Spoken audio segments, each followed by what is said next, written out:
70% इजाफा।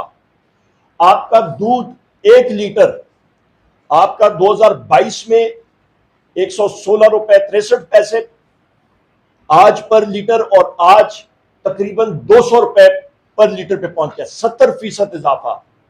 अंडे आपके दर्जन के 135 रुपए 2022 में, 228 रुपए दर्जन आज। प्याज आपका 2022 में 40 रुपए किलो, आज 80 रुपए किलो, 99% इजाफा। चीनी 87 रुपीज के जी 2022 में, आज 172 रुपए से ज्यादा, 96% इजाफा। कुकिंग ऑयल आपका डालडा 2258 रुपीज पर किलो, आज तकरीबन 2945 रुपए आपका। ये पूरा कनस्तर जो होता है इसका टिन, 30% इजाफा। चाय 190 ग्राम की 257 रुपीज, उस 190 ग्राम का पैकेट जो होता है, और आज 447 रुपए, तकरीबन ये 74% इजाफा। इससे कहते हैं, इसको कहते हैं इन्फ्लेशन या आपका अफराद ज़र। न ये मेरा डेटा है, न मैंने किसी को कहीं पे भेज के दिया है, सिर्फ मैंने नेट पे पाकिस्तान ब्यूरो ऑफ स्टैटिस्टिक्स शुमारियात का डेटा उठाया और उसको कंपेयर किया दोनों सालों पे, और ये कोई भी कर सकता है। लिहाजा इससे हो गई आपकी तबाही कुव्वत खरीद की, तो लिहाजा आपकी कुव्वत खरीद गई, आपकी गई आपकी अफराद ज़र्ख आपकी जो है वो आसमानों से बात करी है। अभी आ जाते हैं कि आपका मुलाजमतें किधर है। 2-3 साल गुजर चुके हैं, कोई लेबर फोर्स सर्वे इन्होंने किया ही नहीं। क्यों? क्योंकि उनको पता है लेबर फोर्स सर्वे होगा तो मुंह के बाल इनको खानी पड़ेगी, वो शुमारियात सारे आ जाएंगी सामने। मेरे भाई ने भी बात की, हम लोग इसी कमरे में बात करते रहे हैं तकरीबन पिछले ये सालों में। और अच्छा ये भी मैं बात कर दूं कि 2022 की जो मैं भी फिगर्स बता रहा था, उस वक्त मार्च 2022 तक किसकी हुकूमत थी? वज़ीर-ए-आज़म इमरान खान साहब की, और मुल्क तरक्की कर रहा था। और आज देख लें। अच्छा फिर हम लोग आ जाते हैं जनाब कि जो लोग पाकिस्तान छोड़ के चले गए हैं, तकरीबन 32 लाख लोग, एग्जैक्ट मैं फिगर बता दूं 3.275 मिलियन, 32 लाख तकरीबन पाकिस्तान से लोग पिछले सालों में छोड़ के चले गए हैं। हर एक एजेंट जो आप साथी, हम लोग एक मुआशरे का हिस्सा है, आप एजेंट को पैसे देते हैं, आप किसी को देते हैं बाहर जाने के लिए, मुफ्त में तो काम नहीं होता। तकरीबन 40 लाख रुपए, 4 मिलियन रुपए देने पड़ते हैं। बड़ा सिंपल काम है। इन दोनों फिगर्स को आप जरब दे दें तो आपका जनाबे वाला 13,100 अरब रुपया आपका एजेंटों को, जो लोगों ने हमारे 32 लाख लोगों ने दिया, उसका बनता है 13,100 अरब रुपए मुल्क से गया। इसको डॉलर में कन्वर्ट करें तो 48 अरब डॉलर बन जाते हैं पिछले 2-3 सालों में। ख़वातीन और हज़रात, 48 अरब रुपया डॉलर। अलमिया क्या है? अभी अक्ल देखें। आपने रिजीम चेंज कराई, एक बढ़ती हुई मईशत को तबाह बर्बाद कर दिया। वज़ीर-ए-आज़म इमरान खान साहब की मईशत 6% से ग्रो कर रही थी। फैसलाबाद के टेक्सटाइल सेक्टर्स में तेजी आई हुई थी, मुलाजमतें बेतहाशा थी, मतलब बिजली के मीटर्स आपके 28% ग्रोथ रेट से जा रहे थे। मैं खुद उस वक्त मिनिस्ट्री पावर मिनिस्टर था, मेरे बाद हमाद अजहर साहब थे एनर्जी मिनिस्टर। और आपके टेक्सटाइल सेक्टर में जो एक्सपर्ट्स थे, जो आपके स्किल्ड लेबर की, उनकी कमी थी। हम लोग आज 3 सालों में आपका ये हुआ जनाब कि पाकिस्तान IMF से 7.5 अरब डॉलर जो है वो मांग रहा है, और सलक सलक के वो मांग रहा है, भीख मांग रहा है। और आपका अपने मुल्क से लोगों ने 48 अरब डॉलर जो है वो मुल्क से भेज दिए बाहर। ये हालात है। अभी आ जाते हैं जनाब कि आपकी गुर्बत, जो फाइनेंस मिनिस्टर और उनकी फाइनेंस टीम बातें कर रही थी ना, ख़वातीन और हज़रात, लोगों का उससे कोई लेना देना नहीं है। लोग पूछते हैं, ये लोग पूछते हैं जनाब कितने दिया था 100, वो पूछते हैं कि आपकी अफराद-ए-ज़र, महंगाई, क़ुव्वत खरीद, आपकी नौकरियां, आपका जरिए माश किधर है मुल्क में?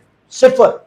आ जाए जनाब, आपकी इस वक्त मुल्क में जो गुर्बत है तकरीबन 44.7% तक पहुंच चुकी है। यानी कि आपके तकरीबन 114 मिलियन लोग, यानी कि 114 मिलियन लोगों का मतलब क्या है? तकरीबन 11.4 करोड़ लोग, आबादी आपकी सतह गुर्बत से नीचे चले गए। ये हालात है। आबादी आपकी कितनी? 24 करोड़ के करीब, 23-24 करोड़, और 11.4 करोड़ लोग आपके सतह गुर्बत से नीचे चले गए। अच्छा, फिर आते हैं आपका जनाब जो बात ये करते हैं जी रेवेन्यू टारगेट। मैंने कहा है ना जी कि IMF ने उन्होंने कहा यार कोई इंसानों की कोई सोच करो, 40% आपने रेवेन्यू टारगेट अपना मदद कर दिए और वो भी आप मीट नहीं कर सके। रेवेन्यू शॉर्टफॉल खवातीन व हज़रात इस साल जो होगा वो 1250 अरब रुपए का, आप पूरे नहीं कर सके। कौन सी मीशत, किस बारे में? और जो लगा भी रहे हैं वो भी आपके ऊपर इनडायरेक्ट टैक्सेस, उसके ऊपर भी मैं आता हूं। अच्छा, फिर ज़राअत के शोबे में मेरे भाई शेख वकास साहब ने माशाल्लाह इनका हमारी पार्टी की तरफ से भी ये ज़राअत को देख रहे हैं। मोटी मोटी आपको बात करता हूं। एक शख्स है जिसका नाम है मोहसिन नकवी, सुना होगा नाम साथियों ने, आपने सुना होगा मेरा ख्याल है। सुना है? सुना है? आपने सुना है शेख साहब? सुना है। वो निगरान वजीर आला भी था पंजाब का, वो भी आपको याद होगा। तो आपको याद होगा कि यूक्रेन से गंदम के जहाज समुंदर में थे, तो इन्होंने डील शील करके तो वो जहाज जो है समुंदर से उन्होंने इधर मंगा लिए पाकिस्तान में। पिछले साल की मैं बात कर रहा हूं।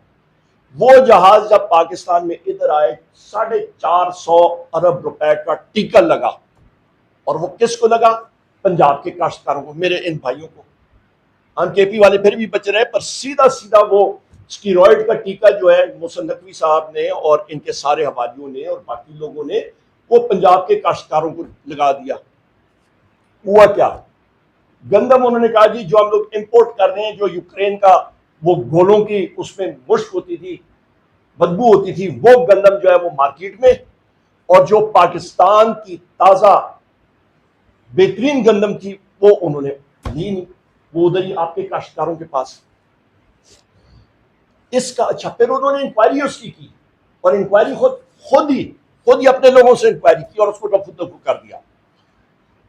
फिर आपको मैंने बता दिया कि आपके सारे ज़राअत के सारे शोबे में मां सिवा आपके माल मवेशी का, और डिटेल में मैं चला जाता हूँ, बता देता हूँ। फिर जनाब आज वो कह रहे हैं जी एक्सपोर्ट सर्विस सेक्टर, आपकी 3 सेक्टर्स है, मैन्युफैक्चरिंग है, सर्विसेज, एग्रीकल्चर। ज़राअत में मैंने बात कर दी है, सर्विस सेक्टर पे बात करता हूँ, फिर जरा अपना मैन्युफैक्चरिंग पे बात करूंगा।